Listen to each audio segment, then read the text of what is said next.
Brisbane flies under the radar. It's not as flashy and popular as Sydney, it's not as artsy as Melbourne, and a lot of people don't talk about it anywhere near enough. But that's exactly why people, including me, completely overlooked what it's really like to live here. It's beautiful, it's peaceful, and it's surprising, and honestly, it shocked me in ways that I wasn't even prepared for. So here are the 10 things that I wish I knew before I moved to Brisbane. The good, the bad, and honestly, stuff that no one else is going to tell you. Hey mate, welcome back. I'm Sam, a British expat documenting my journey of leaving the UK to start afresh and a better life in Australia. So number one is Brisbane feels small, and that's both good and a little bit weird. You expect this massive city when you see its skyline, all these big skyscrapers in CBD, and you're like, wow, this must be a huge city. But it operates kind of like a town. A lot of Brisbane is very suburban, and the actual central business district of the city is relatively small compared to other cities I've visited in my life. Now, I'm originally from a town called Cheltenham in Gloucestershire in the Cotswolds in the UK,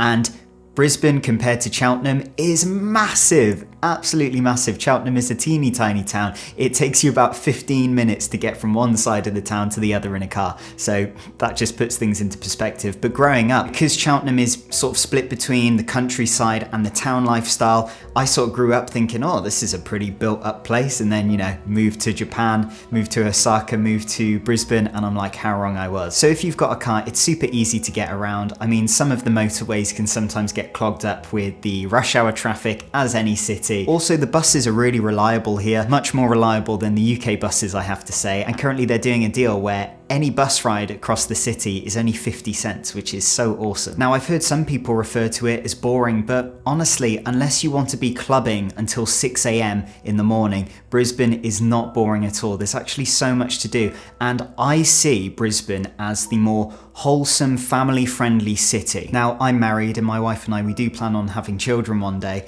and living in a safe and family-friendly city is really important to us. For example, in the centre, they've got South Bank, which has this gorgeous long route that you can take your kids out on bikes. And they've also got a man-made beach, and then right next door to it, a swimming pool that is completely free to use. And you can put your towel on the man-made beach, grab an ice cream, chill out for a bit, dip in the water. Yes, it gets quite crowded, but this is also right on the river's edge, and it just is a really wholesome, family-friendly thing to do. They've just opened Bluey's World. You're also in a really good location to theme parks like Dreamworld and Movie World and SeaWorld. The suburban lifestyle is very chilled out. There's loads of great places to eat. There's loads of amazing cafes, and you just feel safe there. Number two is it's not very walkable. Now, despite what I was just saying about being able to wander through the city, yes, the city's great. Also, if you love your suburb, very walkable. And there are gorgeous suburbs. There's gorgeous places to run and gorgeous open green spaces to,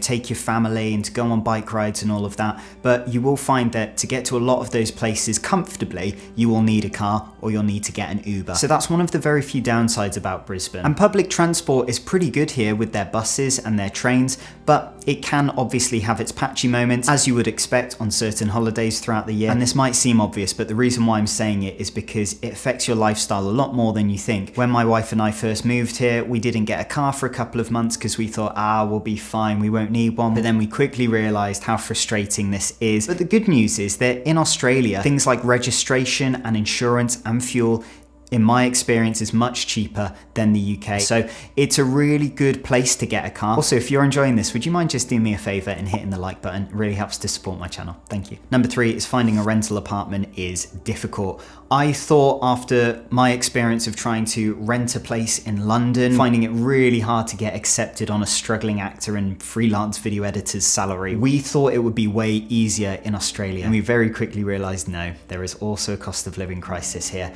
And it took us a solid month of going to many viewings every single week to find a place. And some of these viewings you go to, there'll be quite a few other people there. And honestly, these inspections only last a few minutes before you awkwardly feel like you need to shuffle out there. Whereas in the UK, typically you can expect to be going to a private viewing where it's just you and the real estate agent taking you through a wander of the property, can really give you their time and energy and attention. So we got quite lucky.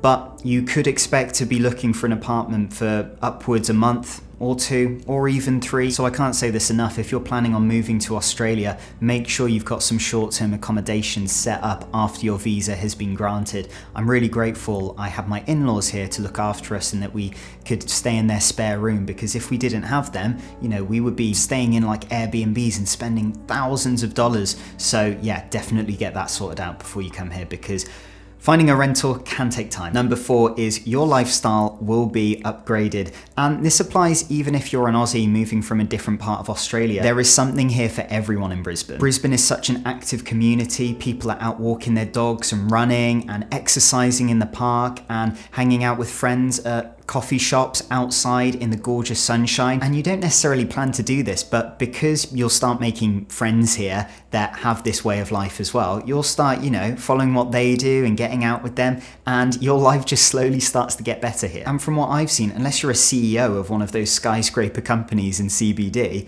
the work-life balance is super healthy here, which you don't see in a lot of cities around the globe. You know, cities thrive off that capitalism. Once people clock off from work, they're getting their city cat home along the river, going out for a beer with some mates, they're getting out in the sunshine, and they're actually resting and relaxing instead of driving themselves and working themselves into the ground. And just a quick one, guys, I was looking at my analytics today and I noticed that over 98% of you who regularly watch my videos aren't yet subscribed. So if you're enjoying this video, consider hitting the subscribe button.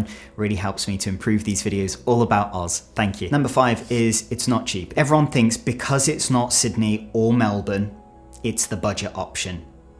No, not really. I would say rent is going to be the biggest hit to your bank account. For a 2-bed property in Brisbane, expect to be paying anywhere from, like, at the absolute lowest, 2,000 Australian dollars a month, all the way to even 5,000 Australian dollars a month, depending on where you pick. Now, if you live with someone, this is going to make it dramatically cheaper. So if you've got a partner or mate that you can share with, even better. The supermarkets are a bit more expensive here, but you get what you pay for, and you get fresher fruit and vegetables and dairy, in my opinion, because a lot of it is made and grown in Australia instead of imported like we do in the UK. But what you pay for is what you get. And I would argue that Brisbane is worth every penny you spend here because of the gorgeous clean city you get, the lovely friendly people, the gorgeous sunshine, which if you're British makes a huge difference to your overall happiness, and the beautifully fresh produce that you get in the supermarkets. Number 6 is you feel pretty safe. Now, like any city, there's gonna be crime, but in my experience, having lived in a few unsafe cities in the past, Brisbane feels by far the safest. Obviously, it's easier for me to say as a man, but I can go for a run at night and feel relatively safe. You feel like you can leave some of your stuff, like your phone, on the table at a cafe and no one's gonna nick it, because in the UK it would be gone. Obviously, this isn't advice, you know, someone could still nick your phone in Brisbane. And my wife, who felt incredibly unsafe in London and would often get really intimidating, creepy stares from like creepy men on the tube and stuff, she feels so much safer here in Brisbane. Now, I'm no psychologist, but we all want to feel safe, and that feeling of safety has a massive improvement on your life.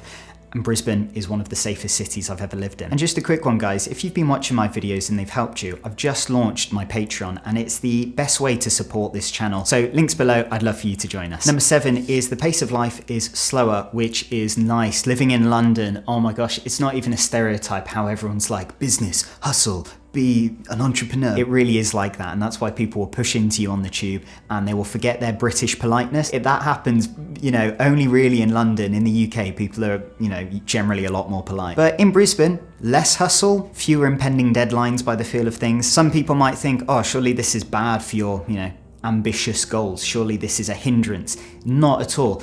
Having this overall calmness of all the things we've spoken about today, and especially the slower pace of life, it actually makes you more productive. You start working on the important things, on the things that energize you and make you happy, get you closer to your goals, instead of just doing things for the sake of money, for the sake of company growth. But this slower pace of life is so good for you in so many more ways than people realize, and it does not make you less productive. Number 8 is that it is in a prime location, and you don't realize it at first, but when you move to Brisbane, you realize that some of Australia's prime locations are on your doorstep. If you want to go to the Gold Coast, 1 hour drive. If you want to go to the Sunshine Coast, 1 hour drive. If you need to fly across the country, well, pretty much anywhere you live in Brisbane, you're going to be relatively close to Brisbane Airport because it's a much smaller city. Also got amazing family activities like Lone Pine Koala Sanctuary. Not to mention you're much closer than you think to gorgeous hiking trails with so much nature to get immersed in. And that's the brilliant thing about Brisbane. It gives you the city life without boxing you into it. In London, once you're there, you feel locked in and you have to break out. But here in Brisbane, you feel that freedom, especially because you've probably got a car here. It's the kind of variety that people would fly to so many different countries to experience, but it's all on your doorstep here. It's amazing. And this leads me on to number 9. Nature is way closer than you think. Mountains, islands, rainforests, they are all in a 1 to 2 hour drive. You've got Stradbroke Island, you've got Moreton Bay, you've got Mount Tamborine, you've got Toowoomba. I could go on and on and on, but you've got all of these different experiences. And if you want to stay in the city, you can go rent a kayak out and go kayaking down the Brisbane River. Just don't fall in like I did, because I've heard there's bull sharks in the river. That was a very scary time. And number 10, it will change your life. Cliche, yes. Is it true though? Also yes. If you move here, Aussie or not, it will completely change your life for the better. Yes, I can't guarantee you won't get homesick and you won't have some struggles here, as you would with any place. No place's grass is 100% greener on the other side. But will it improve your life with your social connections, your health, your overall happiness, maybe even your wealth? I would think so. Even if you're Australian, if you move here, you will have a new outlook on Australia. Now, I have had a couple of comments in the past being like, why bother moving? You know, why not just try and enjoy life where you are? But what's the point of being human if we don't make a conscious effort to improve our lives? Some people say that the only reason you feel stuck and miserable in the country you're in right now is because of you and not the country itself. And I completely disagree with that. There are certain places that are suited to certain people. And for me personally, I feel suited to the Brisbane, Queensland lifestyle. And honestly, Brisbane will give you the breathing room that you never knew you needed. Now, if you're thinking, okay, this all sounds amazing, but how can I actually afford this? Then don't worry, I've got you. I've made a full and completely honest breakdown of every little cost that you will run into moving to somewhere like Brisbane, Australia. I put it all into this video for you here, so go watch that next. It could save you months of stress and even thousands of dollars. If you've made it this far to the end of the video, then you may as well hit that subscribe button. Thank you so much for watching, and I'll see you in the next one. Take care.